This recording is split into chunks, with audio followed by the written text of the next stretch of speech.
वृंदावन में आयो तन राधा नाम न गायो।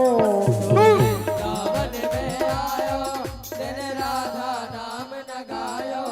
तू वृंदावन में आयो तन राधा नाम न गायो।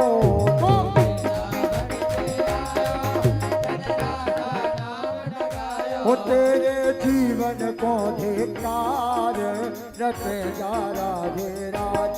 रे वृंदावन श्री वृंदावन नाम पाए रटे जा राधे राज। श्री वृंदावन पाए जमे जा राधे राधे। जय राधे राधे राधे राधे राधे राधे राधे राधे राधे राधे राधे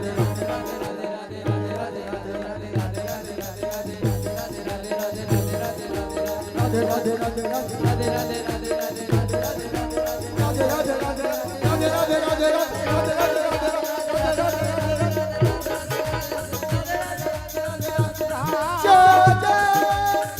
श्री राधे जय जय श्री राधे जय जय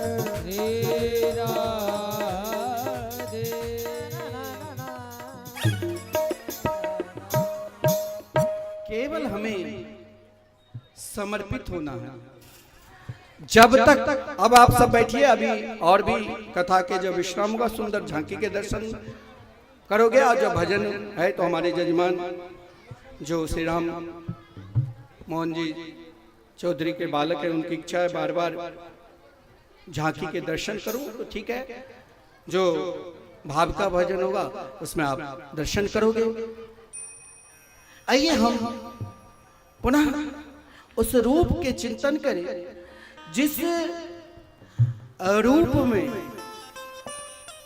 वो नन्ही से छोटे से बालक ने कहा कि जब मैं उस रूप माधुरी को देखा, जैसे आपने एक झांकी को देखकर बाप विभोर हो जाते हैं, और जहां साक्षात ठाकुर जी प्रकट हो गए उस समय तो वही दशा हो जाते हैं। एक बार जो आप कहते हो भगवान की कृपा जब पूर्ण रूप से हो जाए तो समझ लेना उसके कृपा की फल, वो सब कुछ भूल जाएंगे। लकी जिन लाल की मुस्कान, एक बार उस मुस्कान को आपने देख लिया तो नेम व्रत पूजा पाठ फिर आपको कोई जरूरत ही नहीं है, केवल देखना है। कहा वही रूप को देखकर फिर मेरा शरीर का अंत हुआ और मैं आज ब्रह्मा जी के मानस पुत्र नारद जी के रूप में अवतार लिया और भजन के प्रभाव से ये बीना मिले और देवर्षि नारद जी से श्री निम्बार संप्रदाय का आचार्य श्री देवर्षि नारद जी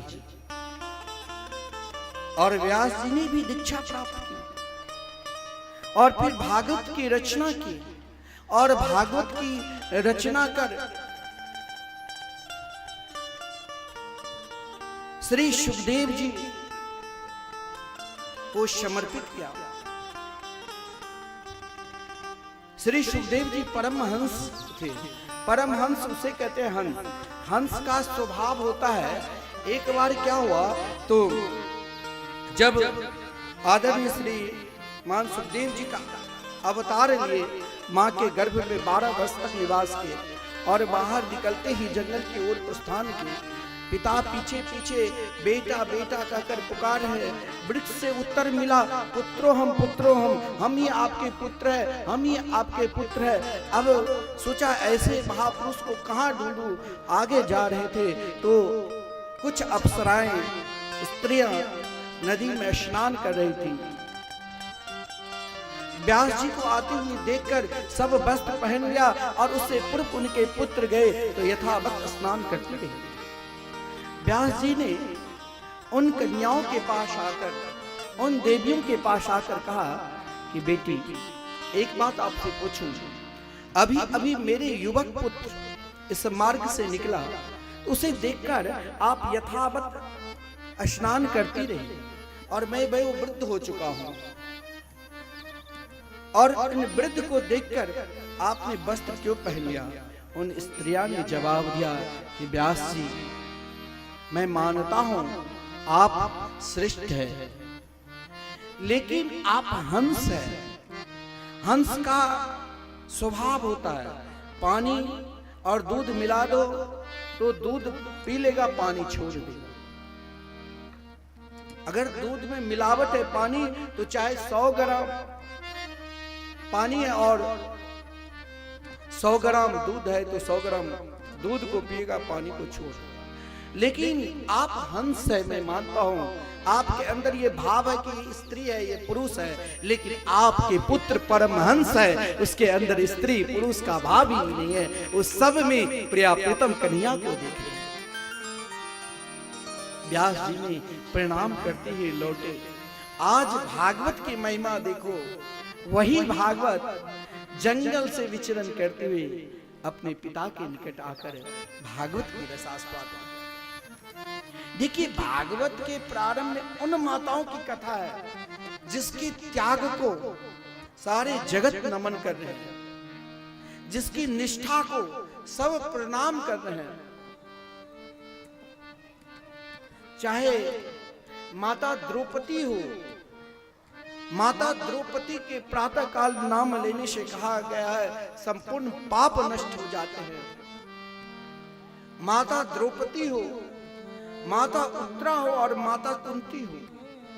देखिए, माताओं की आप ये न सोचना कि आज हमारे देश के प्रधानमंत्री जो श्रेष्ठ सनातन धर्म प्रेमी है, जो एक महापुरुष है, आज हम लोगों को एक सौभाग्य है कि ऐसे महापुरुष हजारों वर्ष के बाद ऐसे राजा इस सिंहासन पर आरूढ़ होते हैं जो सनातन धर्म को एक सूत्र में बांध रहे हैं।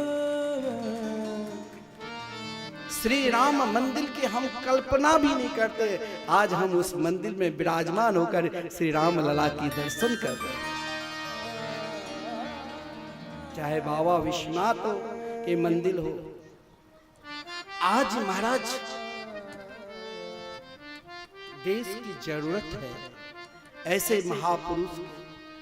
लेकिन हमारे प्रधानमंत्री माता की महिमा बढ़ाने के लिए माताओं के लिए अलग से आरक्षण दे दिया, और भागवत में भी आरक्षण है महिलाओं के लिए। क्या? तो प्रारंभ में 3 माताओं की कथा है।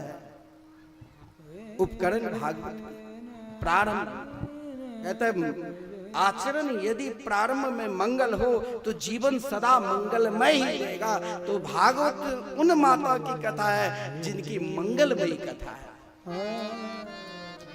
माता द्रौपदी की भाव को हमें प्रणाम करना होगा। जिस भाव में माता द्रौपदी के 5 पुत्र को अश्वत्थामा ने मार दिया, धर्म ही शीर दुर्योधन के पास। दुर्योधन के वरदान था सुख और दुख दोनों एक समान होगा तभी मरो। जब देखा कि 5 पांडवों के नहीं बल्कि उनके पुत्र है, तो वियोग में शरीर त्याग दिया।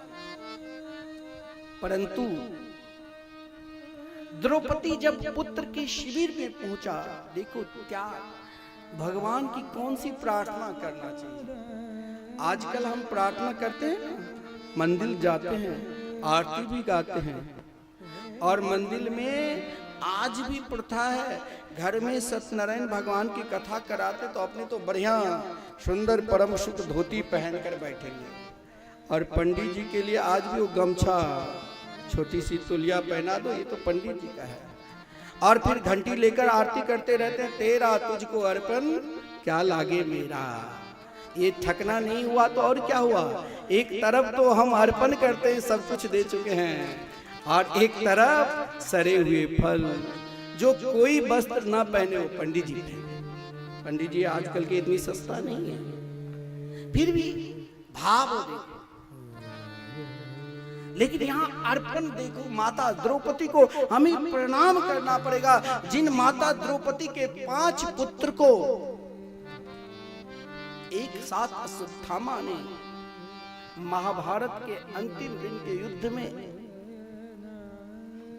समाप्त कर दिया था, सोए हुए। लेकिन जब द्रौपदी ने देखा सब रो रहे हैं, तो माता देखिए, माता की वात्सल्य जो होता है ये अलग से एक पुराण है, वात्सल्य पुराण। बच्चे को सर्दी जुकाम भी हो जाए तो माता दुखी हो जाती, लेकिन उन दुख में देखो द्रौपदी भी दुखी हुई, लेकिन द्रौपदी रो रहे हैं। आप कहोगे कि भगवान के भक्त जिनके निकट निरंतर श्री कृष्ण रहते हैं, क्या श्री कृष्ण ने नहीं चिल्लाया? नहीं। द्रौपदी यदि एक बार प्रार्थना करती तो भगवान की हिम्मत नहीं जो नहीं चिल्लाती। लेकिन द्रौपदी क्या प्रार्थना कर रही है? माता शिशूना निधनम सुताना निशम्य घोरम परितप्यमाना तदा हृदय बाष्पकला कुलाक्षी ताम सांत्वयन्ना हाह किरीटमाली। उन किरीटमाली किसके नाम है? कन्हैया की, भगवान की। माता द्रौपदी ने कही, अगर मेरे पुत्र महाभारत के युद्ध में शहीद हो जाता तो कोई किसी माता के पुत्र देश की रक्षा करते हुए यदि शहीद हो जाता है, उन माता की आंख में आंसू क्यों नहीं आते? इसीलिए कि जो बड़े योगी यति सन्यासी को जो पद मिलता है, वो देश के लिए, राष्ट्र के लिए जो अपने आप को न्यौछावर हो जाते हैं, उनके लिए वही पद है। तो माता द्रौपदी कहती है, हे प्रभु, मेरे पुत्र यदि महाभारत के युद्ध में सदगति अगर मिल जाती तो मुझे दुख उतना नहीं होता। लेकिन मैंने सुना कि वो सत्संग में कभी नहीं गए, चाहे मेरे पुत्र स्वर्ग में मिले, नरक में मिले। हे किरीटमाली, श्री कृष्ण से केवल रोती हुई यही प्रार्थना की, मेरे गोविंद, मेरे गोपाल, मुझे कुछ नहीं चाहिए। मेरे पुत्र को आप एक दिन जरूर अपनी कथा श्रवण करा दें। कथा क्या है? ये एक जीवन की अमृत है जो हम जल रहे हैं अनेक प्रकार के विषय से। वो एक बारिश की तरह शीतलता कर देते हैं। ये जीवन की शीतलता है। तब कथामृतम तप्त जीवनम। ये जीवन में यदि शीतलता चाहिए, जीवन में यदि प्रेम को आगे बढ़ाना है, तो भगवान की कथा सुनो। जब द्रौपदी ने प्रार्थना की, अर्जुन ने प्रतिज्ञा भी कर लिया था, अश्वत्थामा चाहे मुझे कहीं भी मिले, स्वर्ग में मिले, चाहे कहीं भी मिले, मैं उसे छोड़ूंगा नहीं धरातल। लेकिन अश्वत्थामा को जब पकड़ कर लाया शिवी, क्योंकि अश्वत्थामा ने अपना ब्रह्मास्त्र प्रयोग कर दिया था, तो अर्जुन को भी करना पड़ा।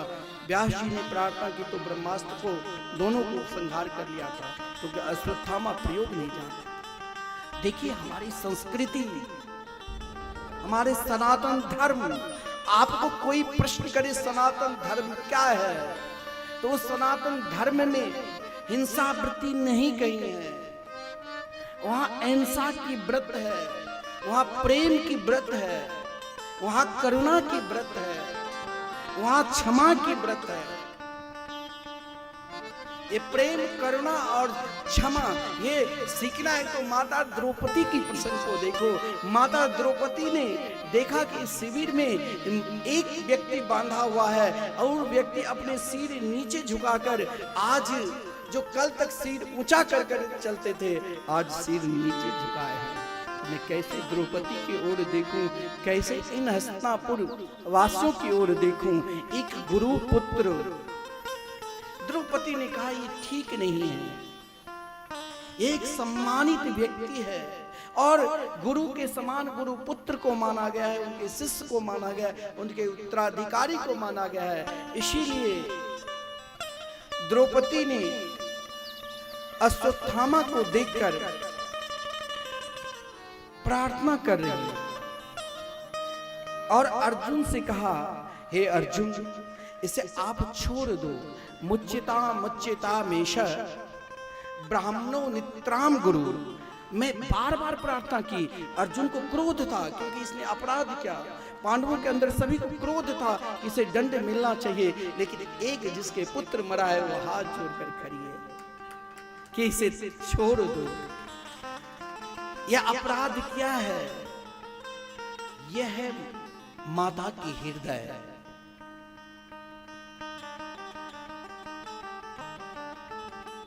वेद व्यास जी जो समाधि भाषा में भागवत की रचना कर रहे थे, द्रौपदी के स्वभाव को कहां तक वर्णन करते तो अपनी लेखनी को रोककर केवल प्रणाम करके आगे बढ़ा और द्रौपदी के चरणों में प्रणाम किया कि द्रौपदी के सुंदर स्वभाव को देखकर केवल प्रणाम क्या, वाम स्वभाव कृपया नाम छ। लेकिन अश्वत्थामा ने पाप क्या था? दंड मिलना चाहिए। हमारे भारतीय संस्कृति में यह भी कहा गया है अपराधी को दंड भी देना जरूरत है। तो अगर सम्मानित व्यक्ति को अपमान कर दो तो वो भी एक मृत्यु की तरह ही माना गया है। अश्वत्थामा को आदि मोच आदि डारी काट कर और मस्तक पर जो जन्म सिद्ध नाम के मणि था, उस मणि को ले लिया और शिविर से बाहर कर दिया, जिस कारण दुष्ट, देखिए दुष्ट का स्वभाव और अपना स्वभाव एक समान नहीं बनाना चाहिए। दुष्ट का एक स्वभाव होता है कि वो हर हमेशा दुष्टता करेगा ही, तो सज्जन को भी एक स्वभाव रखना चाहिए कि हमें भी अपनी सज्जनता कभी त्याग करना ही नहीं। अश्वत्थामा ने ब्रह्मास्त्र का प्रयोग किया, सोचा कि अभी भी पांडवों के वंश में एक है। महाभारत के युद्ध में तो अभिमन्यु मारा गया, परंतु अभिमन्यु की पत्नी उत्तरा गर्भवती है और उसने व्यास जी के कहने पर अग्नि समाधि नहीं दी पति के साथ। क्यों नहीं उस गर्भस्थ शिशु को ही समाप्त कर दिया, चलाया बाण ब्रह्मास्त्र। लेकिन देखिए अगर जीवन में सीखना है कुछ तो माता उत्तरा की भाव को देखो। श्री कृष्ण के भांजी सुभद्रा की बहू,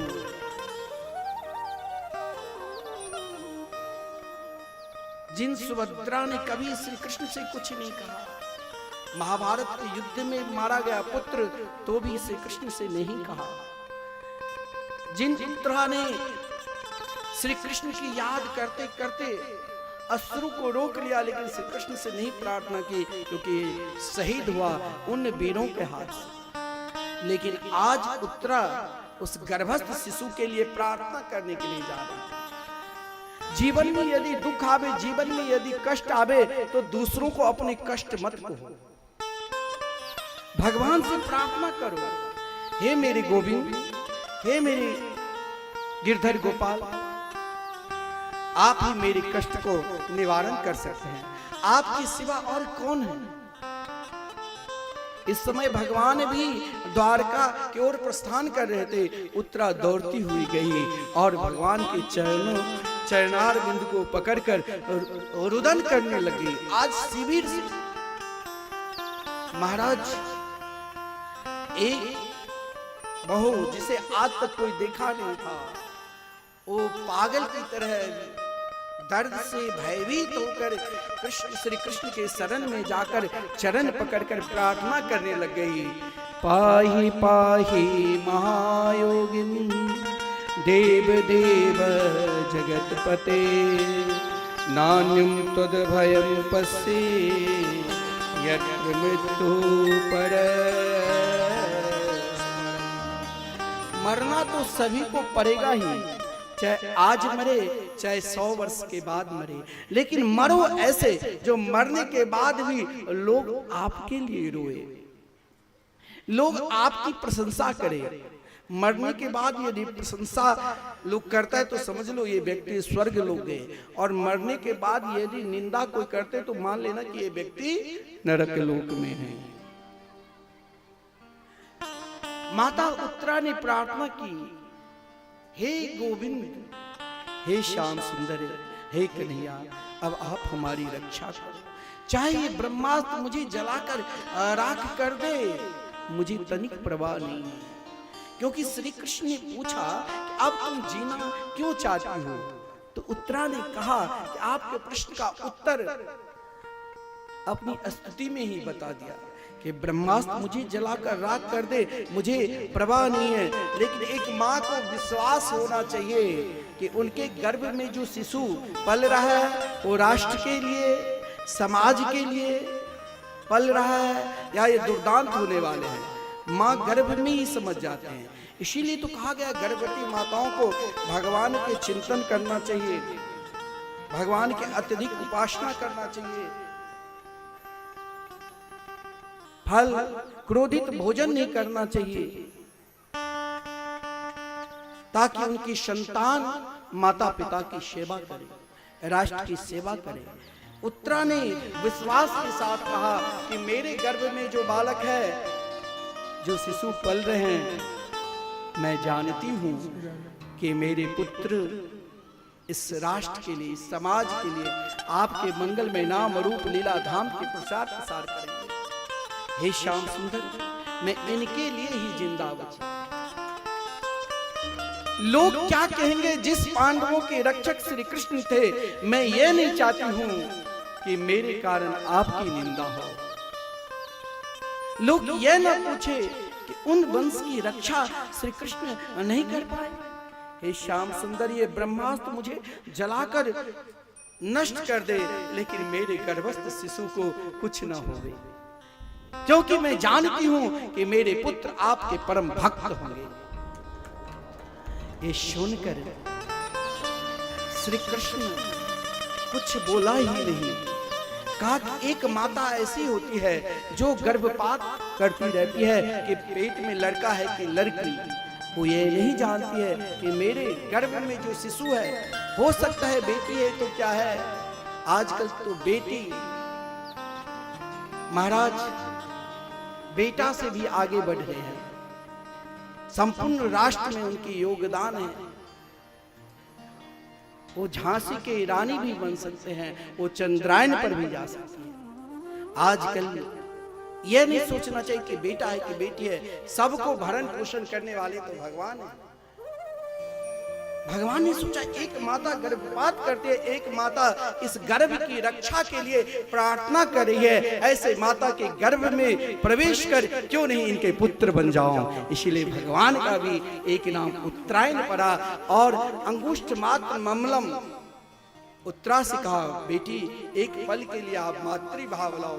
जो ही मातृभाव प्रकट किया, अंगूठे की तरह भगवान सूक्ष्म रूप धारण कर उस गर्भ में प्रवेश कर भक्त के रक्षा के लिए भगवान गर्भ में भी प्रवेश करते हैं और ब्रह्मास्त्र से उस गर्भस्थ शिशु की रक्षा किया और परीक्षित के छोटे भाई के रूप में भी हो गए, उनमें समा गए। इसीलिए कहा गया बड़े भाई के ऊपर जब संकट आवे तो छोटे भाई की रक्षा। और महाराज उत्तरा के भी भगवान के भी एक नाम उत्तरायण पड़ा। परीक्षित का जन्म जब हुआ तो जन्म लेते ही भगवान को खोजने लग गए थे, इसीलिए परीक्षणाति परीक्षिता।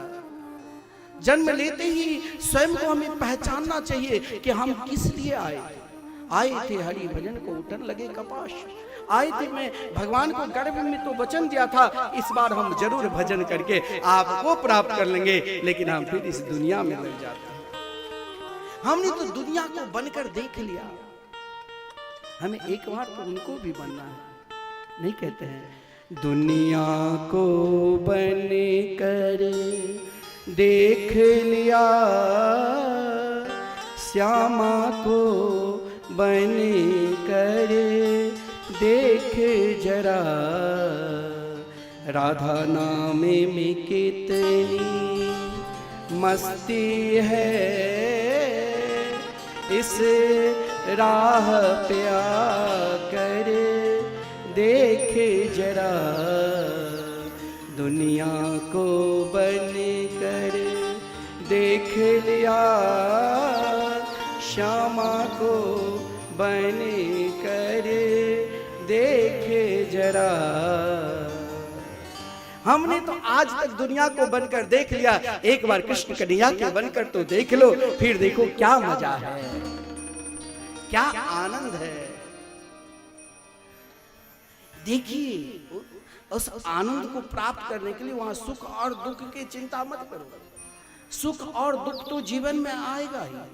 जिसके जीवन में बहुत दुख मिला है, मान लेना कि इसके जीवन में उससे अधिक सुख भी मिलेगा, और जिसके जीवन में बहुत सुख मिला है, मान लेना कभी ना कभी इसके जीवन में दुख भी मिलेगा, क्योंकि एक द्वंद्व है, एक रथ की पहिया की तरह चलते रहते हैं। इस द्वंद्व में हमें नहीं फंसना है। अरे माता कुंती ने तो वही द्वंद्व को काट कर जिस समय से कृष्ण जा रहे थे, एक बात मैं आपसे पूछूं, अभी तक तो हम बता रहे हैं, आपसे पूछ रहा हूं, सब कहते हैं कि माता कुंती ने भगवान से स्तुति की तो दुख मांगा। आप भगवान के मंदिर में जाते हो, प्रार्थना करते हो, क्या दुख मांगते हो? कोई दुख कोई मांगते हो तो हाथ उठाओ, और दुख नहीं मांगते हो तो सब हाथ उठाओ। दुख कभी भगवान से नहीं ना मांगते हो? कोई मांगता है? कोई नहीं मांगता है। लेकिन माता कुंती दुख नहीं मांगा। माता कुंती के तो एक जीवन का ये गुरु मंत्र हो चुका था दुख। कोई व्यक्ति बार बार जेल जाए और जेल से आ जाए तो जेलर समझ लेता है कि ये तो पुराना कस्टमर है, ये तो बाहर जाएगा आएगा, इसे क्या मैं कुछ कहूं, उसे कुछ काम बता दे।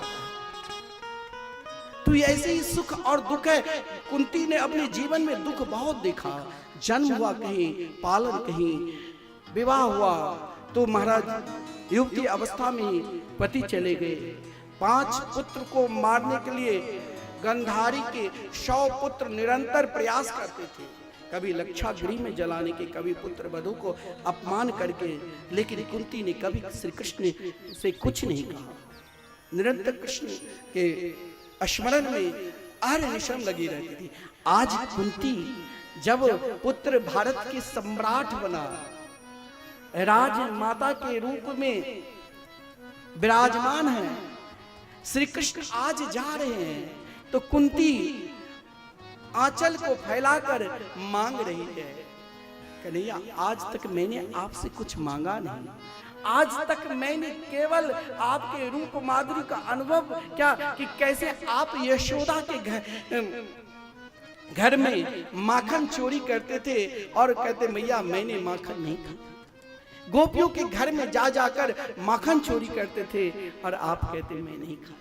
लेकिन हे श्याम सुंदर, आज आप जगत गुरु हैं, आप सभी के अंतःकरण में विराजमान हैं, मेरे अंतःकरण में विराजमान है। मेरे इष्ट ही दुख है, इसीलिए कहा कुंती विपदा संतो न सस्वत तत्र तत्र जगत गुरु भवतो दर्शनम यस्यात् अपुनर्भव दर्शनम। शाश्वत मतलब होता है सदा बनी रहे दुख। देखो शरीर स्वस्थ है तो आप कथा के पंडाल में बैठे हैं, शरीर अस्वस्थ रहेगा तो आप बैठ भी नहीं पाओगे, मन बेचैनी आ जाता, और बेचैनी मन में आप कुछ कर ही नहीं पाओगे। लेकिन आज कुंती के पुत्र महाभारत जैसे युद्ध में विजय श्री प्राप्त करने के बाद भी कुंती उदास है। क्यों? कुंती जानती थी कि अगर मेरे जीवन में दुख रहेगा तभी तो भगवान रहेंगे, क्योंकि माता कुंती के जीवन में जब दुख आया तो श्री कृष्ण निकट रहे। आज सुख मिला तो श्री कृष्ण जा रहे हैं। तो दुख में यानी कौन से दुख को मांग रही है? शाश्वत सदा बनी रहे, यानी श्री कृष्ण को मांग रही है। हे श्याम सुंदर, वो दुख जहां एक बटलोही में एक साग की तिनका को आपने मुख में ले लिया तो दुर्वासा ऋषि के 10,000 शिष्यों के सहित पूरे ब्रह्मांड को आपने तृप्त कर दिया। उस समय दुख में कि मैं कहाँ खिलाता, मेरे पास तो कुछ था ही नहीं, लेकिन आप थे तो मेरे पास सब कुछ है। अगर कृष्ण कन्हैया मेरे पास है तो सब कुछ है, वो चले गए तो सब कुछ रहते हुए भी कुछ नहीं है। हे श्याम सुंदर, हे मेरे गोविंद, हे मेरे गोपाल, मुझे कुछ चाहिए ही नहीं, मुझे तो केवल केवल आप ही चाहिए, आपके सिवा और कुछ है ही नहीं मेरे लिए। भगवान ने कहा कि अब हम कुछ, आप चाहे कुछ भी कर लो लेकिन मैं दुख नहीं दे सकता हूं। कुंती ने कहा अगर दुख नहीं तो स्नेह रूपी डोरी है, बुढ़ा मरते वक्त भी महाराज स्नेह की ऐसी डोरी है। एक बुढ़ा वयोवृद्ध हो चुका था, 4 बेटा था, चारों बेटे बाहर अपने अपने कार्य में था, वयोवृद्ध हो चुका था, मरणासन खटिया पर पड़ा हुआ था। लेकिन बेटा को सूचना दी कि अब 1-2 दिन में आपके पिताजी ऊपर पधार जाएंगे, आ जाओ। अब उसने कभी जीवन में भजन किया ही नहीं था। जब भजन क्या होगा तो भजन की याद आएगा। आप जैसे प्याज खाओगे तो प्याज की ही डकार आएगा ना, इलायची की तो डकार नहीं आएगी। आप जो खाओगे उसी का डकार आता है। तो जैसे भजन करोगे तो भजन का ही चिंतन बना रहेगा। धन का उपार्जन करोगे तो अंत समय में धन का ही उपार्जन चिंतन बना रहेगा। वो बुढ़ा चारपाई पर पड़ा हुआ है। उसी समय उनके घर के बगल में जो गौशाला था, एक बछड़ा आ गया और बछड़ा जहां आंगन में बुढ़ा पड़ा हुआ था तो उनके झाड़ू को खाने लगे। बुढ़ा बोल सकता नहीं, चल सकता नहीं, उठ सकता नहीं। बेटा ने सोचा कहीं लौकर में और धन छुपा करके रखा होगा, बोलना चाहता है। अब बोलने के प्रयास के लिए बेटा ने सबसे बड़ा डॉक्टर, दरभंगा में जो सबसे बड़ा डॉक्टर है, उसे बुलाया। बोले कि महाराज किसी तरह ये बोले, मुझे लगता है इशारा तो कर रहे हैं कि कहीं कुछ धन और रखा है। सब कुछ देने के बाद भी लगता है और कहीं ना कहीं छुपा कर रखा होगा, क्योंकि इसकी आदत। चारों बेटा ने विचार किया और उनको जैसे तैसे 1 लाख की इंजेक्शन दिलवाकर बोलना प्रारंभ किया। बुढ़ा ने कहा कि रे मूर्ख, देख रहे हो बछड़ा झाड़ू खा रहा है, मेरे मरने के बाद तो तू लगता है मैंने जो धन अर्जन किया सब तुम नष्ट कर दोगे। झाड़ू झाड़ू बोलते बोलते बुढ़ा मर गया। बेटे माथे पर हाथ देकर रोने लगे। बताओ झाड़ू के लिए इसने इतने खर्च व्यय करा दिया। कहने के तात्पर्य, जैसे आप चिंतन करोगे ना, सुबह से लेकर रात्रि तक जो वस्तु को अधिक चिंतन करोगे वही स्वप्न में दिखाई देगा। ये एक अनुभव है। कुंती ने कही, हे श्याम सुंदर, मैंने केवल आपकी ही चिंतन किया है और मेरे जीवन की बागडोर आपके चरणार बिंद में लगे रहे। हे सामरे, हे मेरे गोविंद, मेरे जीवन की बागडोर आप में बांधे रहे। जीवन की डोर तुमसे बांधी है सावरे। जीवन की डोर तुमसे बांधी है सावरे। जीवन की डोर तुमसे बांधी सब है पुकारते रहो और मीठे मीठे ताली बजाते रहो। जीवन की डोर तुमसे बांधी है सावरे।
अपनी जीवन की डोर, टेंशन को समाप्त करना है, क्रोध को समाप्त करना है, तो सबसे बड़े जो जीवन प्रेम आदर सहित रहने वाले हैं परमात्मा, उनके चरणारविंद में अपने बागडोर समर्पित कर दो, फिर मुस्कुराहट ही रहेगा। फिर दुख में भी मुस्कुराओगे और सुख में भी मुस्कुराओगे। क्यों? क्योंकि आपके सामने मुरली मनोहर मेरे गोविंद खड़े हैं। केवल इस बागडोर को समर्पित करना, किसी भी अवस्था में रहे। देखिए भीष्म पितामह की जीवन उन कष्ट से व्यतीत हो रहा है। जब तक खड़े थे उन दुर्योधन की बागवानी, उन धृतराष्ट्र की वार्ता को सुनकर भी विचलित नहीं हुए। क्यों? क्योंकि कहा दुर्योधन तू बोलो, धृतराष्ट्र तू बोलो, दुशासन तू बोलो, लेकिन मेरे लिए तो मेरे कृष्ण कन्हैया मुरलीधर गोविंद ही। और जब महाभारत के युद्ध चल रहा था तो सोचा मैं लड़ूं तो लड़ूं किससे, सब तो अपना ही है। तो स्वयं श्री कृष्ण से कहा कि आपके पास एक ऐसे सैनिक है जो ना स्त्री है ना पुरुष है, उनको खड़े कर दो मेरे समीप, मैं मानता रहूंगा कि ये वही है। क्योंकि मैं स्त्री पर कभी, शास्त्र में कहा गया है कि पत्नी चाहे कितनी भी गलती कर ले लेकिन उसे कभी हाथ मत उठाओ। अब महाराज भीष्म पितामह 54 दिन से अर्जुन के द्वारा लगे हुए बाण की सज्जा पर पड़े हुए हैं, मर सकते नहीं, क्योंकि इच्छा मृत्यु के वरदान लेकर ही आज तक जी रहे हैं। महाभारत के युद्ध के पश्चात दुर्योधन को महाराज विजय श्री नहीं मिली, विजय श्री पांडवों को मिली। क्यों? क्योंकि दुर्योधन ने अधर्म का संग कर, अधर्मी था। अधर्म से आप चाहोगे कि हम धर्म प्राप्त कर ले, अधर्म से चाहोगे कि हम धर्म को जीत ले, तो कभी आप जीत सकते नहीं। हो सकता है धन के प्रभाव से कुछ लोग आपके साथ दे दे, लेकिन आप भगवान को नहीं प्राप्त कर सकते हो। दुर्योधन के पास बल भी था। दुर्योधन के पिता भारत के सम्राट बने हुए थे। इतना ही नहीं, दुर्योधन के पास अगर जीवन का अनुभव लेते तो भीष्म पितामह, द्रोणाचार्य, कृपाचार्य, कर्ण, विकर्ण जैसे बड़े बड़े महापुरुष योद्धा थे। लेकिन दुर्योधन ने अपने जीवन में केवल पाप का ही सहारा लिया और पाप से चाहा कि मैं विजय श्री प्राप्त कर लूं। यह नितांत असंभव। चाहे उस समय धर्म भी साथ दे तो धर्म भी अधर्म में बदल जाएगा। भीष्म पितामह, द्रोणाचार्य, कृपाचार्य रहते हुए भी विजय श्री मात्र 5 पांडव को मिला। जीवन में कोई आश्रय न रहे, कुछ शक्ति न रहे, लेकिन एक शक्ति जो सर्वोपरि है उसे हमें पकड़ना है। वो कौन है? तो भगवान के मंगलमय नाम। और हर अवस्था में, हर स्थिति में हमें पुकारना चाहिए, राधे कृष्ण कृष्ण कृष्ण राधे राधे, राधे श्याम श्याम श्याम राधे। पितामह भीष्म ने अपने जीवन में यही पकड़ लिया।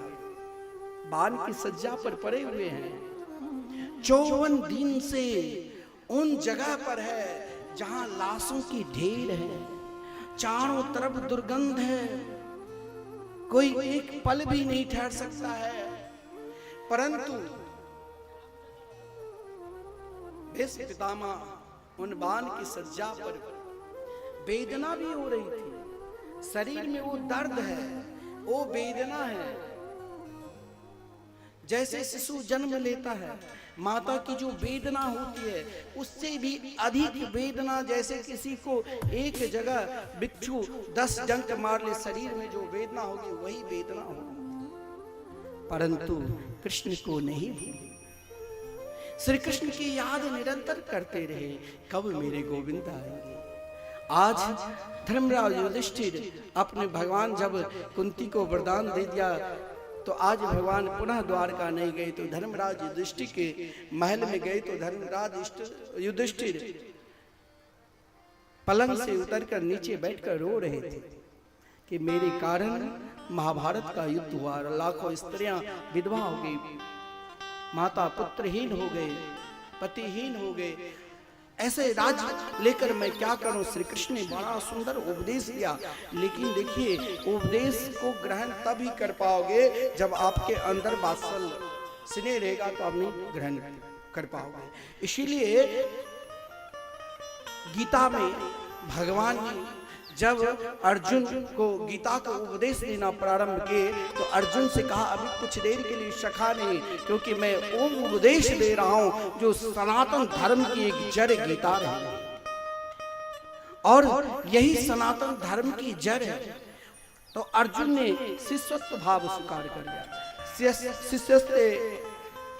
शिष्यस्ते हम साधिमाम त्वाम प्रपन्नम। अर्जुन ने शिष्य के भाव स्वीकार करके शिष्यत्व भाव से गीता का उपदेश ग्रहण कर लिया। लेकिन धर्मराज युधिष्ठिर के अंदर जो वात्सल भाव था, जिस वात्सल भाव के कारण उस उपदेश को ग्रहण नहीं कर पाए, तो क्या हुआ, आज पितामह भीष्म बाण की सज्जा पर पड़े हुए हैं। सोचा कि अंतिम समय में श्री कृष्ण के दर्शन करने के बाद ही अपने शरीर को त्याग करूंगा, क्योंकि अब हस्तिनापुर सुरक्षित के हाथ में चले गए हैं। और भीष्म पितामह की प्रतिज्ञा थी कि जब हस्तिनापुर पूर्ण रूप से सुरक्षित हो जाएंगे तभी मैं अपना शरीर को त्याग करूंगा। श्री कृष्ण के साथ अनेक ऋषि मुनि सबके सब जा रहे। हस्तिनापुर के नर नारी द्रौपदी भी है, कुंती भी है। जब वहां लाशों के ढेर में गए तो किसी के साहस नहीं कि और आगे बढ़े, तो आगे आगे श्री कृष्ण चलने लगे। और श्री कृष्ण के तो रूप माधुरी है, चित्रम तदैत चरणार बिंदम, चित्रम तदैत बदनार बिंदम, चित्रम तदैत मुखार बिंदम, चित्रस्य चित्रम खलु सर्व चित्रम। जिनके आभा प्रकाश से वहां उजाला दसों दिशा में इत्र की तरह सुगंधित हवा बहने लगी। पितामह भीष्म ने देखा मेरे गोविंद आ रहे हैं। श्री कृष्ण भी निकट जाकर कहा पितामह लो हम आ गए। यह सुनते ही पितामह भीष्म के हृदय में जो प्रसन्नता हुई उसे कौन वर्णन कर सकता है। आज पितामह भीष्म ने कहा मेरे गोविंद मैं क्या स्वागत करूं। भगवान को सबसे अधिक प्रिय क्या चीज है आपको मालूम है? माखन मिश्री नहीं, सबसे प्रिय से प्रिय वस्तु क्या है? जब हम कभी उनके लिए रोते हैं। रो रुदु स्वस्त्रम राजन कृष्ण दर्शन लालसा।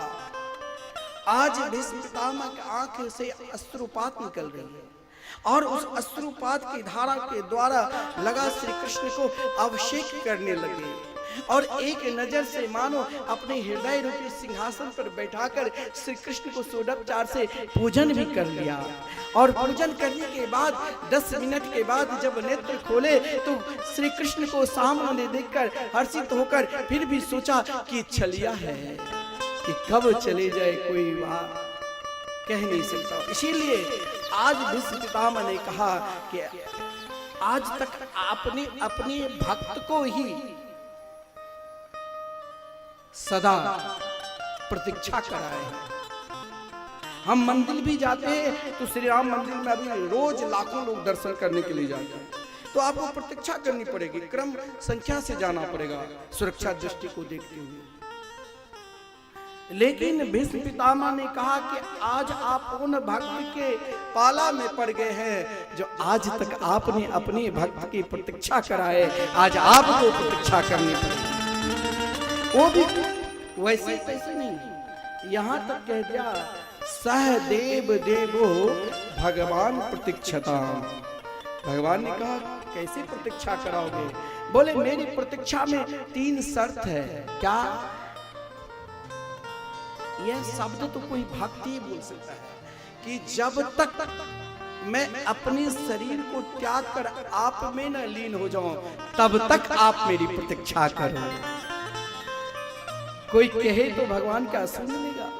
और इतना ही नहीं, जीवन में जो आपके इष्ट है ना, तो जिस मंदिर में जाओ उस मंदिर में भी अपना इष्ट को देखो, प्रेम सबसे करो। जैसे कि स्त्री जिस प्रकार अपने पति से प्रेम करे वैसे सबसे नहीं कर सकता है। व्यवहार आदर दे सकता है, लेकिन प्रेम तो अपने पति से ही देगा। निष्ठा तो अपनी पति में ही बना रहेगा। तो भीष्म पितामह ने कहा मेरी निष्ठा आज इन रूप में नहीं है प्रभु, आप युगल स्वरूप में हो जाइए, मैं दोनों रूप को दर्शन करना चाहता हूँ। श्री राधा कृष्ण के रूप में यही वर्णन है कि आप चतुर्भुज रूप में हो जाए। और भीष्म पितामह जानते हैं कि श्री कृष्ण के अंदर मेरे प्रति बहुत प्रेम है, भाव है। जब मैं अपने भगवान कब रोते हैं, भगवान तब रोते हैं जब उनके भक्त इस पृथ्वी पर जन्म अवतार लेते हैं, और फिर वो भक्त जब जो इस संसार में जन्म लिया उसको मरना पड़ेगा ही, चाहे साधु संत हो चाहे कोई भी हो। लेकिन भक्त जब अपने धाम को जाने लग जाते हैं, लाखों को श्री कृष्ण मंत्र देकर, तब भगवान रोने लग जाते हैं कि ऐसे भक्त फिर ना जाने कब होगा कब नहीं होगा। कहने से नहीं हो जाता है कि हम भगवान के भक्त हैं। कहा गया है अति भक्तिर चोरेर लक्षणा, ज्यादा जो दिखावटी करे तो समझ लेना कि अंदर से बहुत बदमाश हो। दिखावटी भगवान को बिल्कुल पसंद नहीं है। भगवान के निकट जाना है तो सच्चाई से जाओ,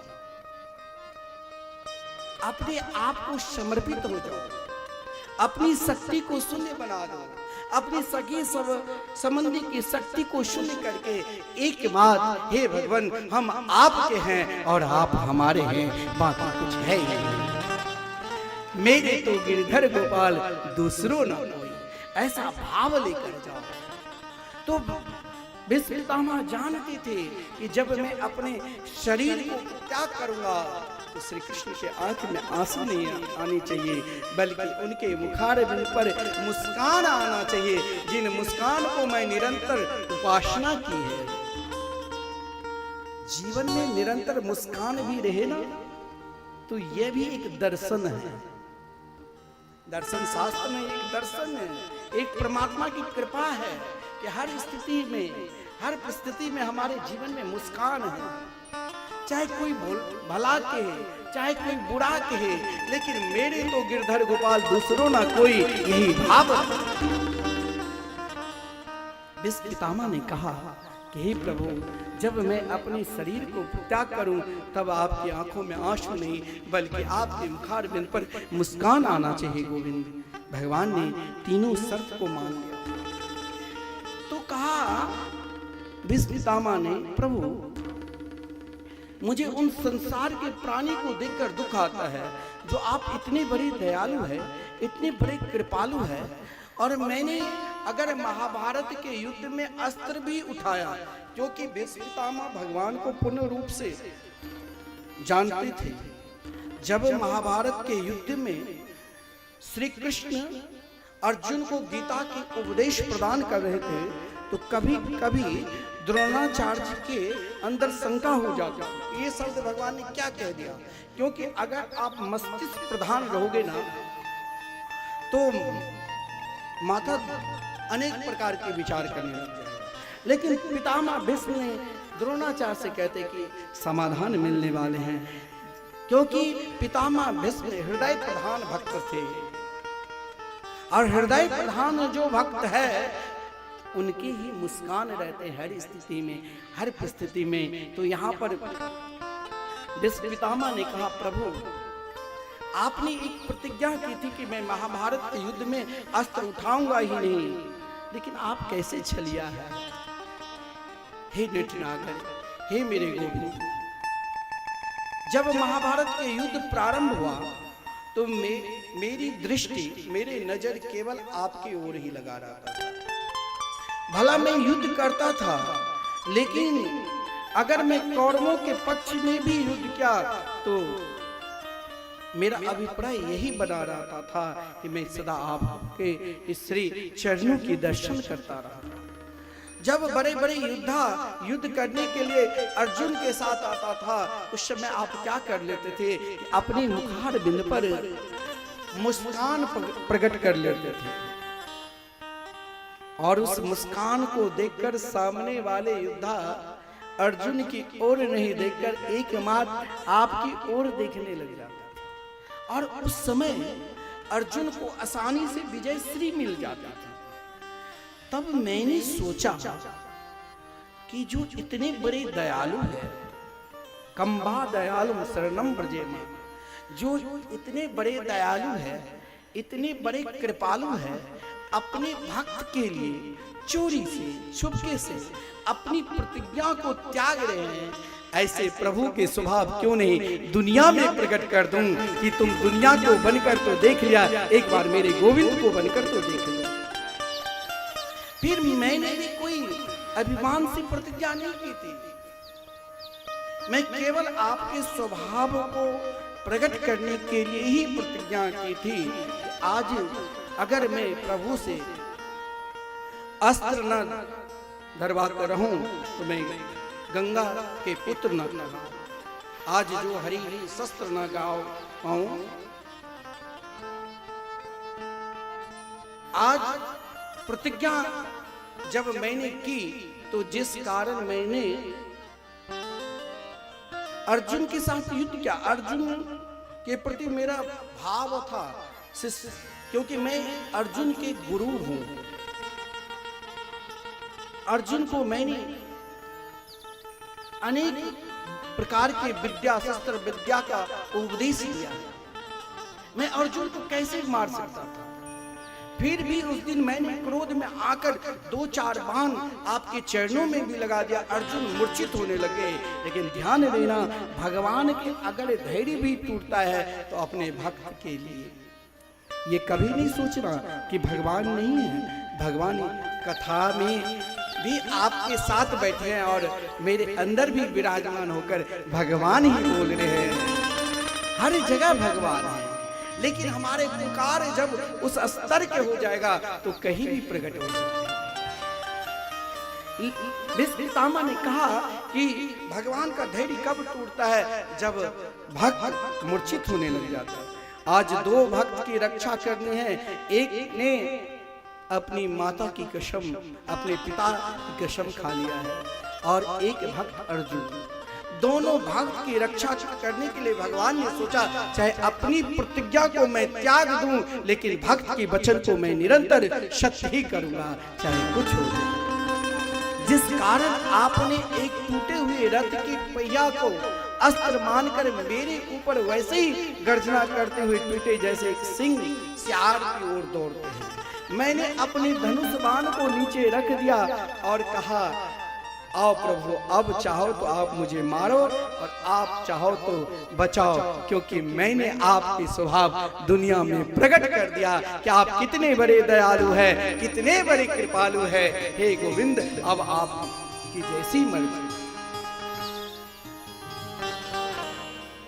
भगवान नेत्र सजल हो गए, आप पितामह में स्वस्थ कर दूं?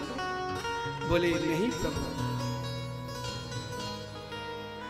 अब तो हमें केवल अपने में उन गोपियों की तरह समा लीजिए। देखिए, वृंदावन की याद, आप बार बार वृंदावन की याद करोगे तो अंत समय में वृंदावन की याद बनी रहेगी। यह एक भाव जब हृदय से उठता है, हृदय से पीर होता है कि कभी न कभी हम भी वृंदावन जाएंगे। तो भीष्म पितामह अंतिम समय में जब भगवान से कहा कि आप मुझे कुछ देना चाहते हो, तो इति मति रूप कल्पिता भी तृष्णा, आपने जिस प्रकार शुद्ध अंतःकरण मुझे समर्पित किया, वही शुद्ध अंतःकरण मैं आपको देना चाहता हूँ।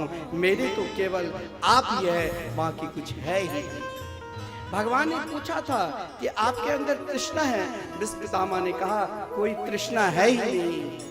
उस सुंदर रूप झांकी को दर्शन कर रहे हैं और वृंदावन की याद कर रहे हैं। हमें भी कुछ क्षण के लिए, जैसे भीष्म पितामह ने वान के सज्जा पर पड़े हुए मुरली मनोहर गोविंद के उस रूप माधुरी को भी दर्शन कर रहे हैं। और कहा, अगर प्रभु आप रखना ही चाहते हैं तो मुझे वृंदावन में ही रखना।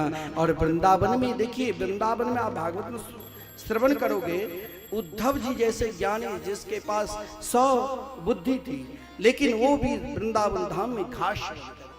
भीष्म पितामह ने अंतिम समय में उन गोपियों की याद की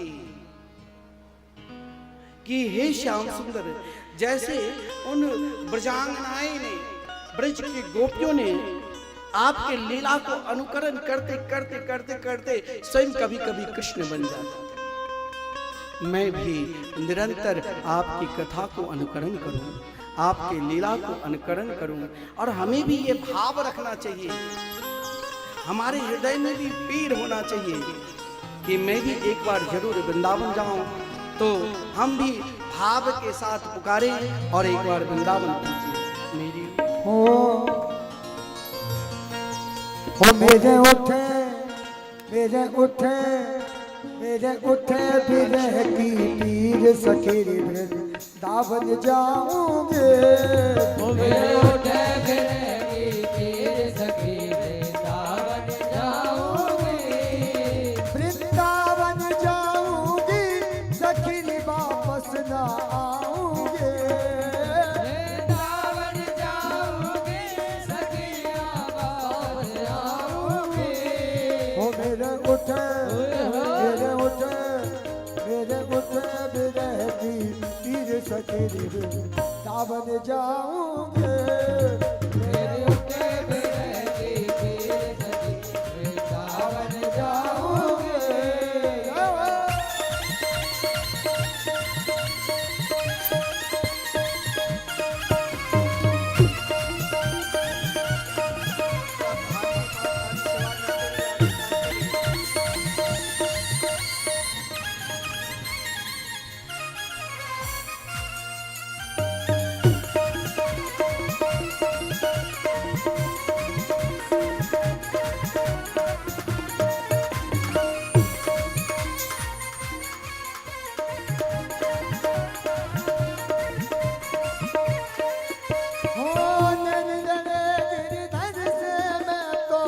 पागल कर डाले, गिरधर से मैं तो पागल कर डाले।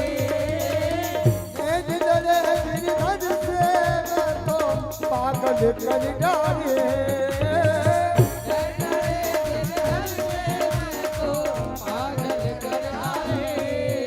तो एक ऐसे, तो एक ऐसे, तो एक ऐसे दिखाओ दिल चीर सके सावन जाओगे।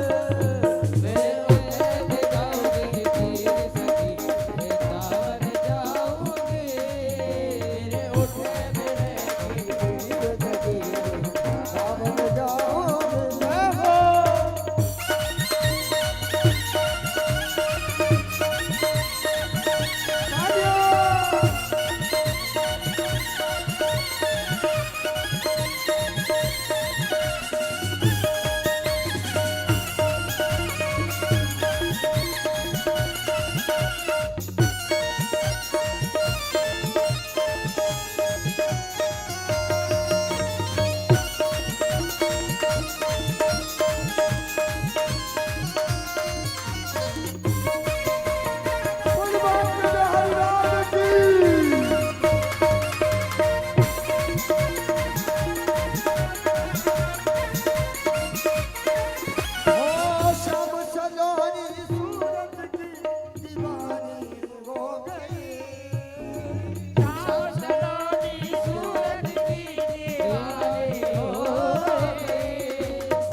भाव निरंतर हमें यही रखना चाहिए कि हमें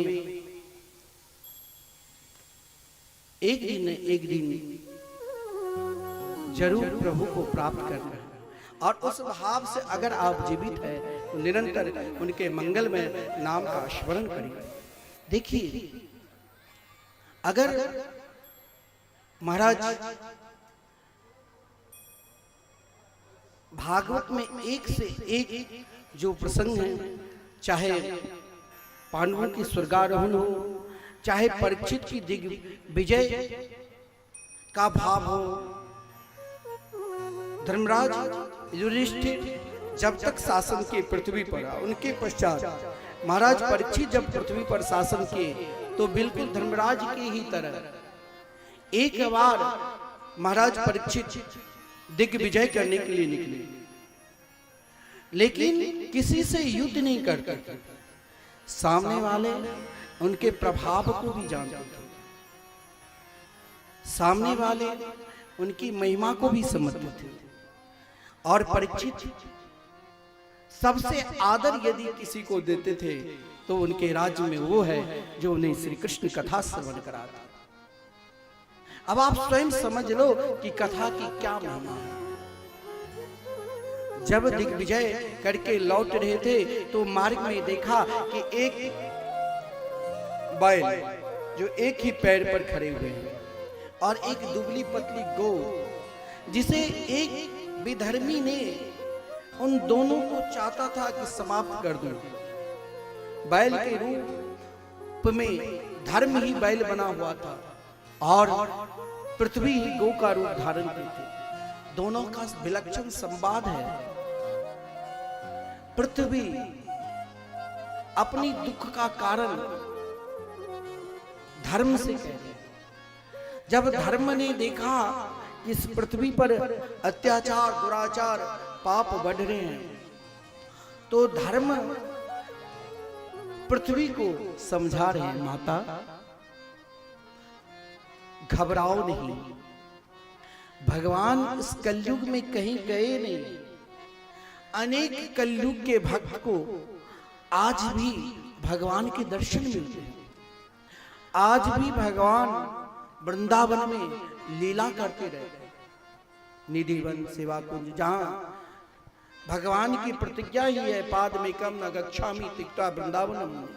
भगवान इस कलयुग में अगर भगवान को प्राप्त करना है, एक ही साधन है, ना वहां तप का बल चलेगा, ना वहां योग का बल चलेगा, ना वहां ध्यान का बल चलेगा। क्योंकि स्वयं भागवत में कहा गया है, यत् फलम नास्ति तपसा न योगे न समाधिना तत्फलम लभते सम्यक कलो केशव कीर्तना। आप किसी भी अवस्था में हैं, उसका चिंता कभी मत करो, लेकिन एक चिंतन निरंतर करो, जिस अवस्था में हो उस अवस्था में मेरे गोविंद की याद करते रहो। बस यह चिंतन निरंतर बनाकर रखो। पृथ्वी धर्म की संवाद हो रहा है। कष्ट के कारण पृथ्वी ने कहा, मैं किससे बताऊं। कोई कहते हैं कष्ट का कारण अपना कर्म है, कोई कहते हैं कष्ट का कारण पूर्व जन्म के क्या गया कार्य है, कोई कहते हैं कष्ट के कारण भगवान की इच्छा है, तो कोई कहते हैं कष्ट का कारण अपना व्यवहार भी होता है। मैं किसके ऊपर दोषारोपण करूं। महाराज परीक्षित जैसे धर्मात्मा जान गए और कलयुग को मारने के लिए तैयार हो गए कि कलयुग है। लेकिन ध्यान देना, कलयुग का दोषारोपण कभी ना करो। कलयुग के समान कोई भी युग नहीं था, ना सतयुग है, ना त्रेता है, और ना द्वापर। क्योंकि इस कलयुग में एक विशेषता है, अन्य युग में अगर आप मानसिक पाप करते ना तो उसका भी दंड भोगना पड़ता है।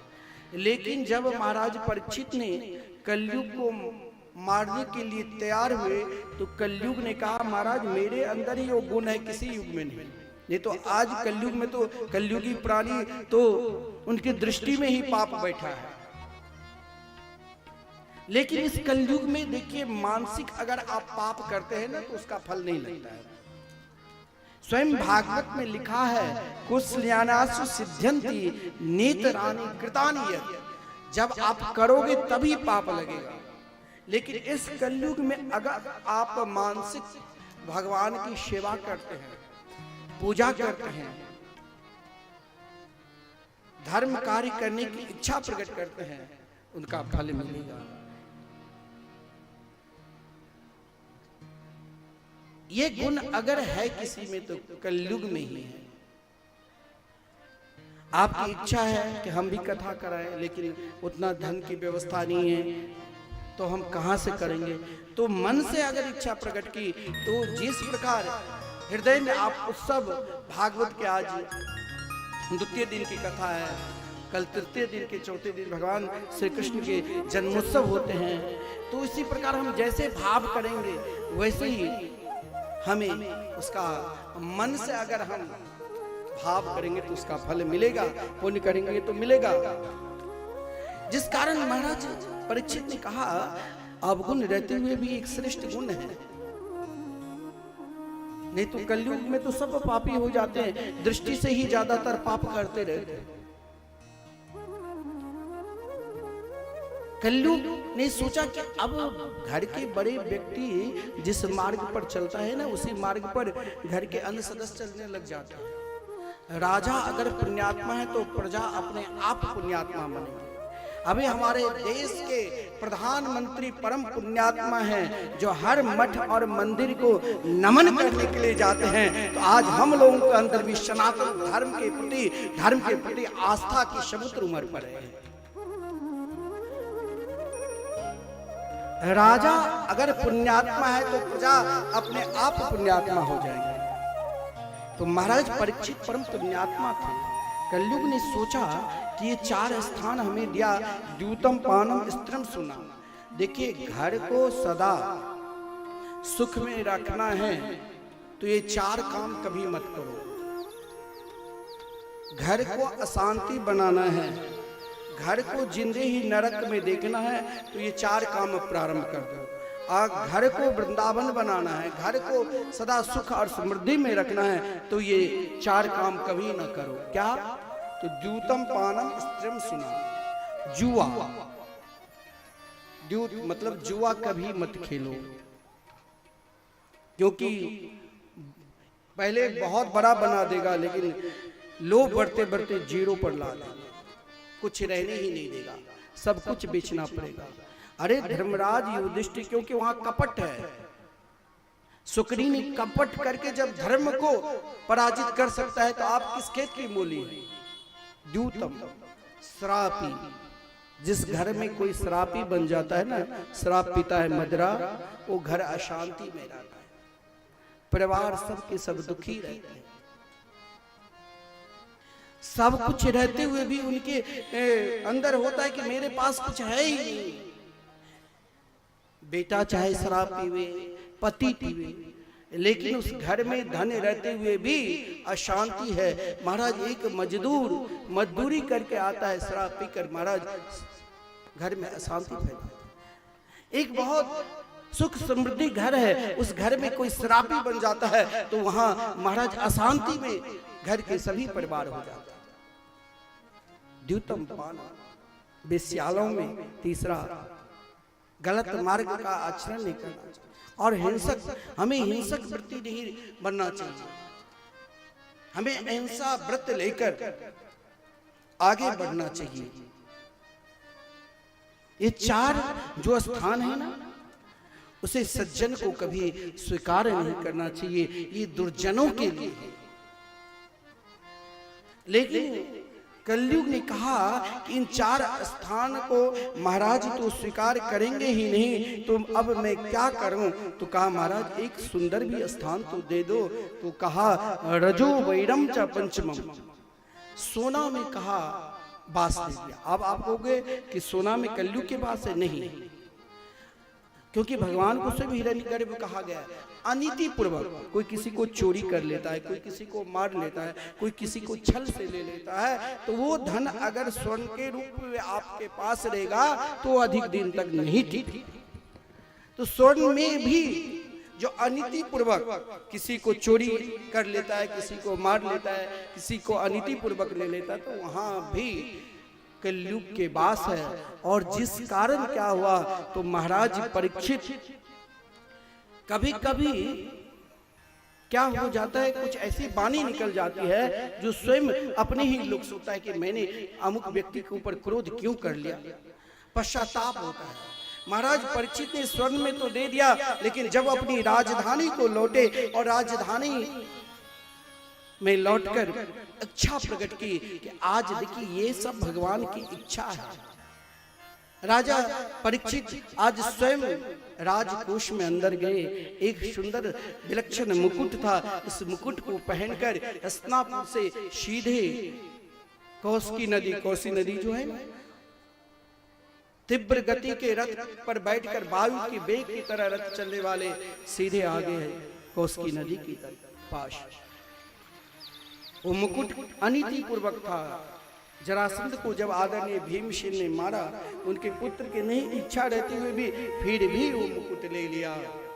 आज वही मुकुट अधर्म रूपी मुकुट में कलयुग समा गए, जिस कारण भजनानंदी समीक ऋषि के गले में मरा हुआ सर्प डाल दिया।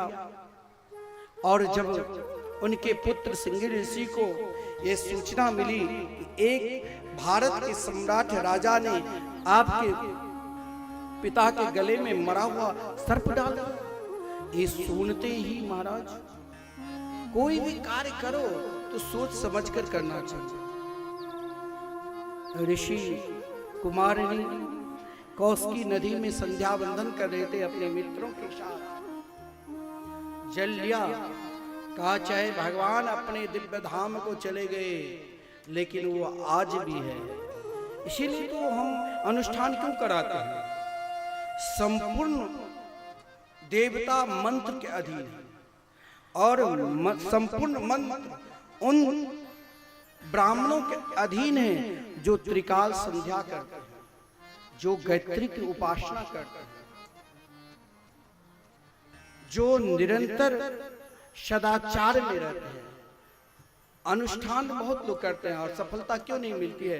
क्योंकि वो सदाचारी नहीं है। अगर सदाचारी होंगे तो अनुष्ठान में अवश्य सफलता मिलेगी, क्योंकि जब संपूर्ण मंत्र ऐसे ब्राह्मणों के अधीन हैं जिसने त्रिकाल संध्या और गायत्री मंत्र की उपासना की, तो उनकी वाणी सत्य हो जाती है। और उनकी वाणी आज वाणी से, ये वाणी जो है ना, ये वचन ऐसा है, किसी को आप ऐसे वचन बोल देते हो जो सामने वाले आपके वचन सुनते ही दुखी हो जाता है। घर में कोई व्यक्ति गया, भोजन पर बैठा है और आपने उसे गाली दे दिया, कटु वचन कह दिया, तो भोजन उनके लिए विष की तरह लगता है। क्या भोजन क्या करूं भाई, भोजन करने के लिए बैठा तो घर में कटु वचन सुनाई। ये वाणी जो है, ये वाणी आपको प्रेम भी दे सकता है और ये वाणी आपको थप्पड़ भी दिला सकता है। तो वाग रूपी अपनी वाणी से वज्र का प्रयोग किया, वाणी रूपी वज्र, और कहा यही जो मरा हुआ सर्प मेरे पिता के गले में डाला है, यही इनके लिए काल बन जाएगा, तक्षक बनकर इनको काट खाएगा आज के 7वें दिन। लेकिन देखिए, हमारे गुरुदेव कहा करते हैं कि आपसे यदि कोई पाप हो जाए ना, और उन पाप को अनुभव करना है, उन पाप को यदि प्रायश्चित करना है, तो एक दिन आप, अगर आपके द्वारा सामने वाले को भयंकर कष्ट मिला है तो आप उनके लिए प्रायश्चित करो, एक दिन उपवास करो। इसीलिए हमारे शास्त्र में वर्णन है, जब हम कभी तीर्थ स्थान पर जाते हैं तो कहा गया है, अब जाते हैं चले आते हैं, अगर 3 रात्रि से अधिक रहे तीर्थ स्थान में तो उस दिन उपवास करना चाहिए, यानी अपना प्रायश्चित करना चाहिए कि हमसे कोई अगर गलती अपराध बन चुके हैं, हे प्रिया प्रीतम, हे ठाकुर जी मुझे क्षमा करो। महाराज परीक्षित ने भी जब अपनी राजधानी को लौटा और उस मुकुट को रखा, तो मुकुट को रखते ही अब आभास हुआ, जो प्रातः काल ऋषियों की सेवा करने के लिए उनकी कुटिया पे जाया करते थे, उनके आश्रम जाया करते थे, उनकी सेवा करते थे, आज उन राजा जिसने अपने जीवन में आज तक पाप शब्द क्या होता है वो भी नहीं जाना, जीवन में आज उस मुकुट के दोष के कारण मस्तक पर कलयुग आ चुके थे, जिस कारण पाप हो गया, अन्न जल को ही त्याग दिया, हाथ को काटने लगते। पत्नी ने कही इस पर आपका अधिकार नहीं है, इस पर प्रजा का अधिकार है। इधर ऋषि कुमार जब अपने पिता के पास गए तो महाराज उस समय भजन कर रहे थे, पुत्र को रोते हुए देखकर सर्प को बगल में रख दिया और महाराज पुत्र को गोद में बैठाया, लेकिन पुत्र ने कहा मैंने उन राजा को आज श्राप दे दिया जिसने आपके गले में मरा हुआ सर्प डाला। पुत्र को गोद से हटाकर बाहर बिठा दिया। तुमने अपने जीवन में बहुत बड़ी गलती कर दी। राजा यदि सब पात्र निकले तो वहां अपनी ये इच्छा, अपनी कामना मत देखो कि प्रधानमंत्री जी हमें 5 किलो चावल दे रहे हैं और 5 साल के लिए कह दिया है, लेकिन 10 किलो दे दे, 50 किलो दे, ये इच्छा मत रखो। उन राजा को सदपात्र देखो कि हमारे राष्ट्र को कैसे सुरक्षा कर रखे हैं। राष्ट्र की सुरक्षा अगर राजा के हाथ में है, राष्ट्र सुरक्षित है तभी हम सब सुरक्षित है। वहां अपनी कामना ना देखो, अपने राष्ट्र की कामना देखो, तब आपको मालूम होगा कि राजा का क्या करता है। अपनी कामना देखोगे तो लाइट नहीं दिया, पानी नहीं दिया, ये नहीं दिया, घर नहीं दिया, तो आपको गलती दिखाई देगी। महाराज अपने पुत्र से कहा तुमने बहुत बड़ी गलती कर दी।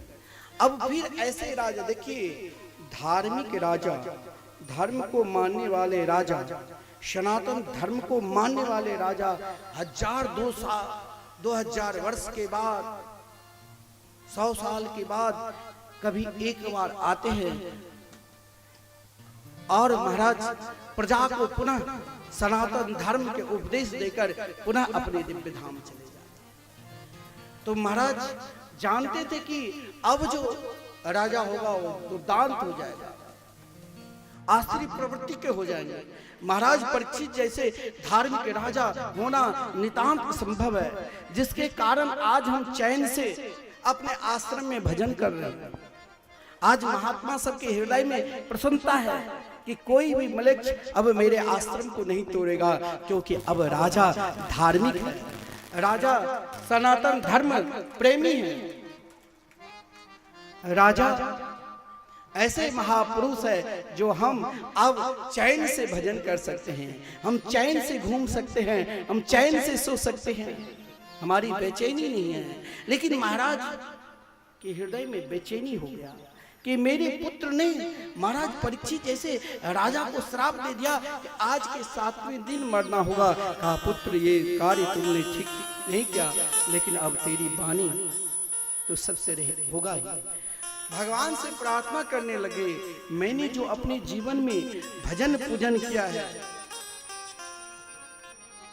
राजा की गति, राजा की प्रभुता यदि बढ़ रहे हैं तो उनकी प्रभुता नहीं, उन महात्माओं की उनके ऊपर आशीर्वाद हो जाते हैं। जिन महात्मा सुरक्षित होकर, जो राष्ट्र के प्रेमी सुरक्षित होकर चैन से मुस्कुरा रहे हैं, उनके भी आशीर्वाद राजा को लग जाते हैं। यही तो हमारे धर्म है और इसी धर्म को तो पूजा की जाती है।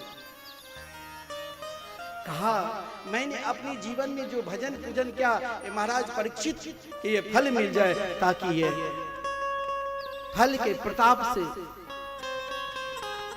महाराज परीक्षित को अकाल मृत्यु न हो।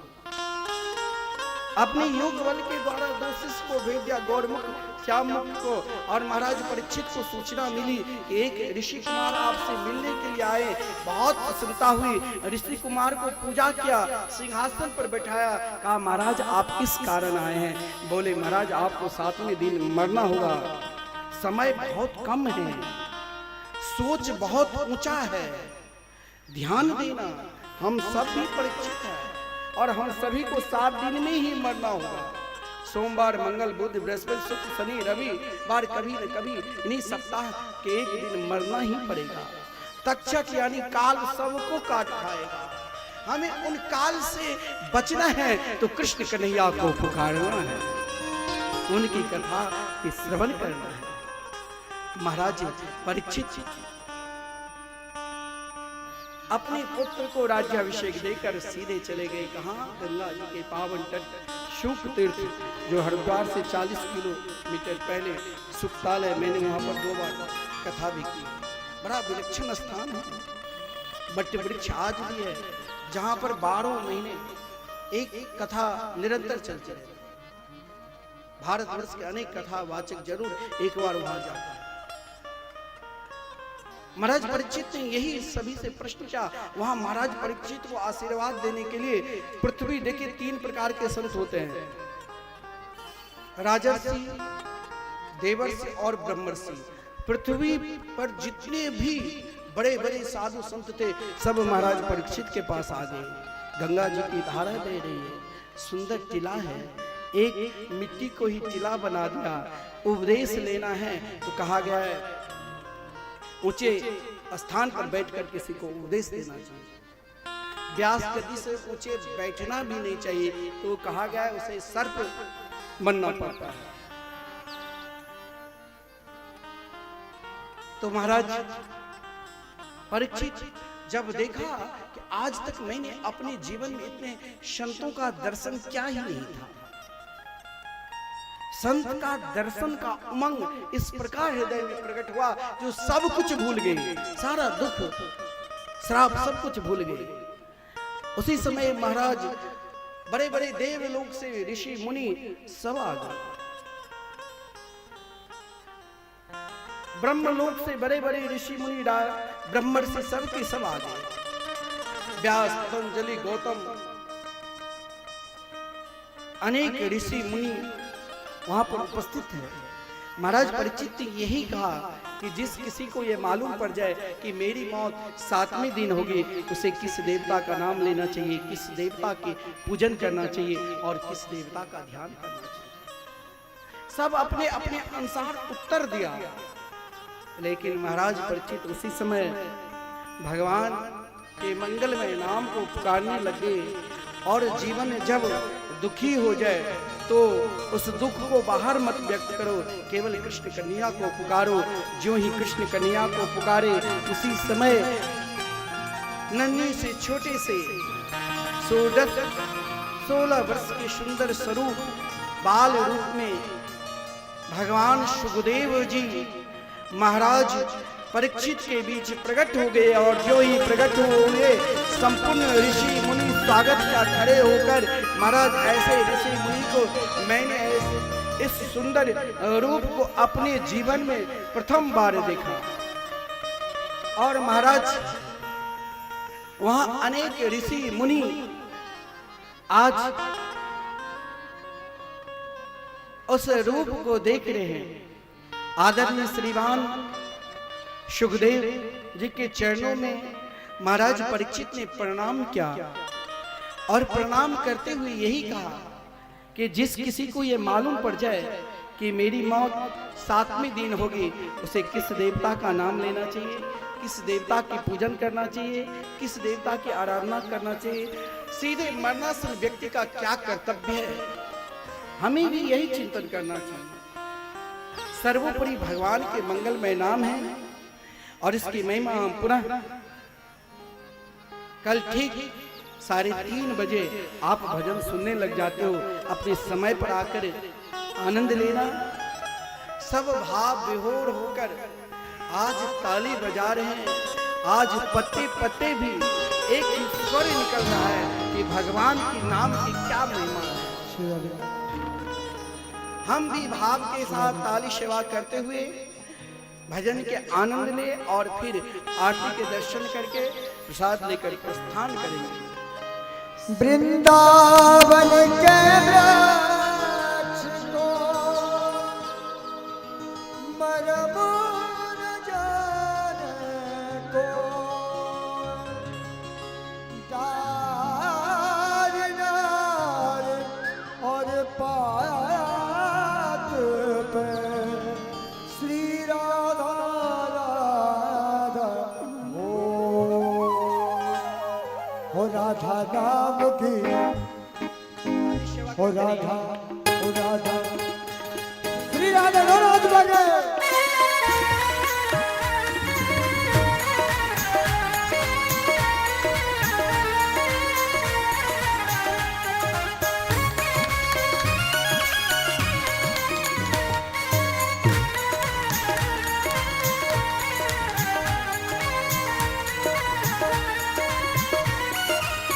हो राधा नाम की लगाई फूलवारी के पत्ता पत्ता श्याम बोलता। हो राधा नाम की लगाई फूलवारी के पत्ता पत्ता श्याम बोलता। के पत्ता पत्ता श्याम बोलता, के पत्ता पत्ता श्याम बोलता। के पत्ता पत्ता दोनों हाथ उठा के सभी नाचते हुए और गाते। के पत्ता पत्ता श्याम बोलता। हो राधा नाम की, किशोरी नाम की लगाई फूलवारी के पत्ता पत्ता श्याम बोलता। राधा नाम की लगाई फूलवारी के पत्ता पत्ता श्याम बोलता।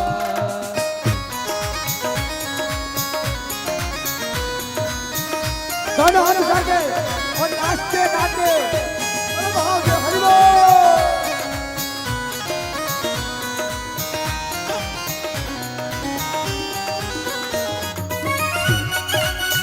वृंदावन वाली राम की।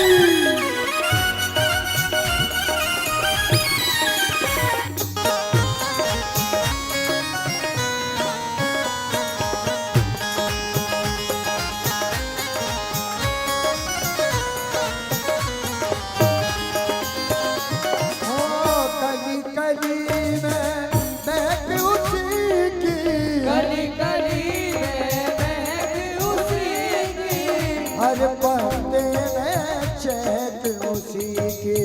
हर पत्ते में चहक उसी की। ओ कली कली में महक उसी की। कली कली में महक उसी की। हर पत्ते में चहक उसी ओ की। हर पत्ते में चहक उसी की। ओ नाचे, ओ नाचे, ओ नाचे मोर को के कोई आकार के पत्ता पत्ता श्याम बोलता। ओ राधा नाम की लगाई फूलवारी के पत्ता पत्ता श्याम बोलता। के पत्ता पत्ता श्याम बोलता, के पत्ता पत्ता श्याम बोलता। के पत्ता पत्ता श्याम बोलता। के पत्ता पत्ता श्याम बोलता। हो राधा नाम की, किशोरी नाम की, राधा नाम की लगाई फूलवारी के पत्ता पत्ता श्याम बोलता। राधा नाम की लगाई फूलवारी के पत्ता पत्ता श्याम ये है तालियां, दोनों हाथ उठाइए।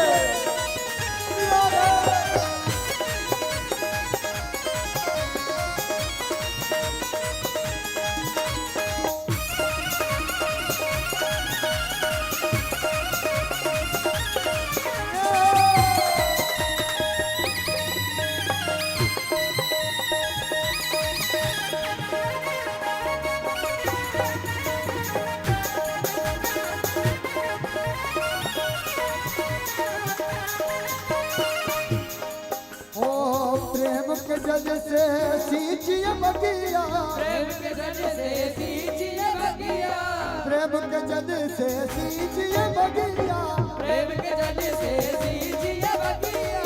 महके ग्वाले महकी सखिया, महके ग्वाले महकी सखिया, महके ग्वाले महकी सखिया, महके ग्वाले महकी सखिया। सब रस कने लागे बड़ी प्यार के पत्ता पत्ता शाम बोलना, राधा राम की लगाई फुलवारी के पत्ता पत्ता शाम बोलना, के पत्ता पत्ता शाम बोलना, के पत्ता पत्ता शाम बोलना, के पत्ता पत्ता शाम बोलना, के पत्ता पत्ता शाम बोलना। हो राधा राधा राम की लगाई बोलना, के पत्ता पत्ता शाम बोलना, राधा राम की लगाई फुलवारी के पत्ता पत्ता शाम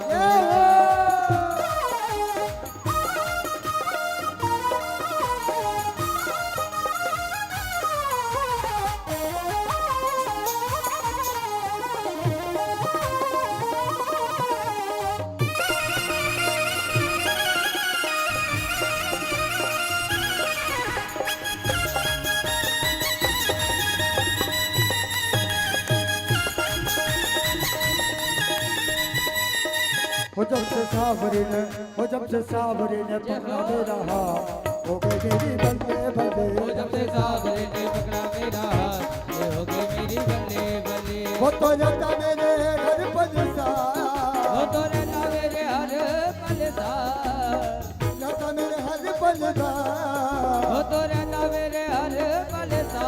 हो गई मेरी बल्ले बल्ले। हो जब से सावरी ने पकड़ा मेरा हाथ, वो जब सावरे ने पकड़ा मेरा हाथ, ये हो गई मेरी बल्ले बल्ले। सावरी ने पकड़ा मेरा हाथ, हो गई मेरी बल्ले बल्ले। जब से सावरे ने पकड़ा मेरा हाथ, ये हो गई मेरी बल्ले बल्ले। हो जब से राधे राधे राधे राधे राधे राधे राधे राधे राधे राधे राधे राधे जोर से बोले राधे राधे। एक बार आप सभी बोलिए जय राधे राधे, बोलो जोर में राधे राधे राधे राधे राधे राधे राधे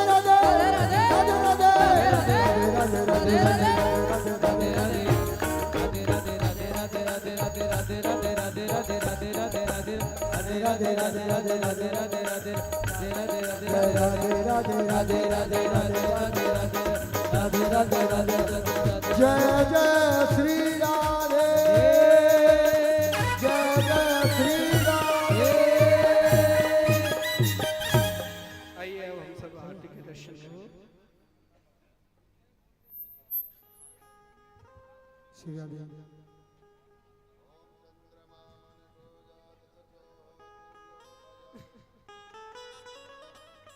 ओम चंद्रमा मनसो जात चक्षुः सूर्यो अजायत क्रोत्रात्मायच प्राणच मुखादग्निरजायत। पाग बंधो पटुका बंधो बनो लाल को भेष, जय जय कुंज बिहारी लाल की तोरे आरती रे, बांके बिहारी जी की आरती गाओ, आगे बिहारी जी की आरती गाओ। ओ आरती गाओ प्यारे तुमको मनाओ, आरती गाओ प्यारे आपको मनाओ। ओ श्याम सुंदरी जी की आरती गाओ, श्याम सुंदर जी की आरती गाओ। मोर मुकुट प्यारे शीश पे सोए, मोर मुकुट प्यारे शीश पे सोए। ओ प्यारी बंसी मुनि मन मोहे, प्यारी बंसी मेरा मन मोहे। ओ देख छवि पे बलिहारी जाओ, बाके बिहारी तेरी आरती गाओ।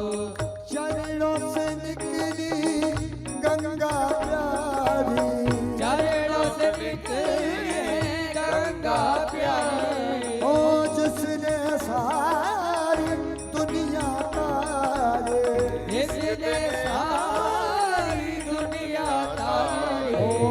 उन चरणों के मैं दर्शन पाऊं। भाग्य बिहारी तेरी आरती गाऊं। दास अनाथ के नाथ आप हो, दास अनाथ के नाथ आप हो। सुख दुख जीवन साथ आप हो, दुख दुख जीवन साथ आप हो। श्री चरणों में मेरे मन को लगाओ।